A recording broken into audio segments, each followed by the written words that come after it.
بسم اللہ الرحمن الرحیم۔ السلام علیکم ورحمۃ اللہ وبرکاتہ۔ امید کرتا ہوں تمام دوست احباب خیر وفیت سے ہوں گے۔ دوستو، آج ہم آپ کے سامنے ایک بت پرست بادشاہ کا واقعہ پیش کریں گے۔ کتاب انوار نعمانیہ میں یہ واقعہ درج ہے کہ دو فرشتے زمین پر آئے، جب واپس عرش کی طرف جانے لگے تو ان دونوں کی ملاقات ہوگی۔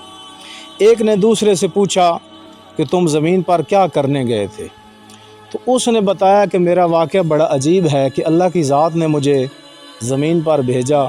کہا کہ ایک بت پرست بادشاہ ہے جو بیمار ہو گئے، اس کو حکیموں، طبیبوں، ڈاکٹروں نے کہا ہے کہ فلاں سمندر میں ایک مچھلی ہے، وہ اگر مل جائے بادشاہ سلامت اور اس کی دوائی بن جائے تو آپ ٹھیک ہو سکتے ہیں، وگرنہ آپ کی موت حتمی ہے اس بیماری سے۔ تو اللہ کی ذات نے مجھے حکم دیا ہے کہ وہ دور سمندر میں جو مچھلی ہے، بادشاہ کے بندے جدھر مچھلی کا جال لگا کے پکڑنے کے لیے انتظار کر رہے ہیں، اس کو ان کے قریب کر دو۔ فرشتے نے دوسرے فرشتے سے کہا کہ میں حیران ہوں، وہ مچھلی میں قریب ان کے جال کے لے گیا، انہوں نے پکڑی اور وہ دوائی بنائی، بادشاہ ٹھیک ہو گیا۔ میں حیران ہوں کہ ایک بت پرست بادشاہ ہے، وہ اللہ نے کی ذات نے کہا ہے کہ اس کا جو ہے میں نے علاج کرنا ہے۔ دوسرے نے کہا کہ میرا واقعہ اس سے بھی عجیب ہے۔ دوستو، عجیب اس وجہ سے اس نے کہا کہ ایک اللہ کا نیک بندہ ہے، پرہیزگار ہے، عبادت گزار ہے۔ اس نے آج روزہ رکھا تھا، تو شام افطاری کے وقت اس نے اپنی کوئی چیز بنائی، کھانا وغیرہ، تو اللہ کی ذات نے مجھے حکم دیا کہ جاؤ اس کا جو کھانا بنا ہوا ہے، جو سالن ہے، جو بھی چیز بنی ہوئی ہے، اس کو گرا دو۔ میں حیران ہوا کہ وہ ایک نیک بندہ ہے اور اللہ کی ذات نے مجھے ایسا حکم کیوں دیا۔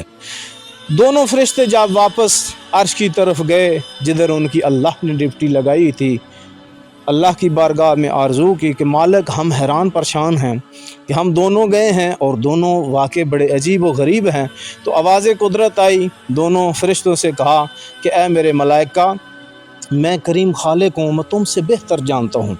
وہ جو بت پرست بادشاہ ہے، اس کو اجر میں نے اس دنیا میں اس لیے دیا ہے کہ وہ اپنی عوام کے ساتھ اچھا سلوک کرتا ہے، عدالت کرتا ہے، ان کے اوپر ظلم نہیں کرتا۔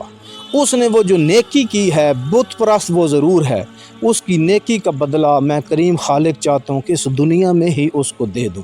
اس وجہ سے میں نے تمہیں بھیجا ہے کہ اس کے دریا سے مچھلی پکڑ کے ان کے آدمیوں کے قریب کی جائے تاکہ اس کی بیماری کا علاج ہو سکے۔ دوسرے فرشتے سے اللہ کی ذات نے فرمایا، وہ جو تو نے اس کا سالن گرایا ہے نا، اس عبادت گزار کا، روزے دار کا، اس بندے نے ایک گناہ کیا تھا۔ میں کریم خالق چاہتا ہوں کہ اس کے گناہ کی سزا اس کو دنیا میں ہی دے دوں تاکہ جب وہ میری بارگاہ میں آئے تو میرے پاس سرخرو ہو کر آ جائے۔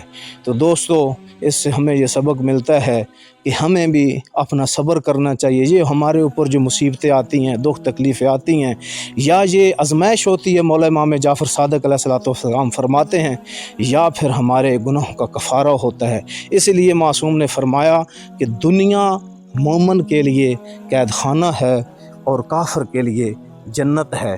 تو دعا ہے مالک ہمیں سب کو اللہ کی عبادت کرنے کی توفیق عطا فرمائے اور مصیبت پریشانی پر صبر کرنے کی توفیق عطا فرمائے۔ اللہم صلی علی محمد و آل محمد وعجل فرجہم۔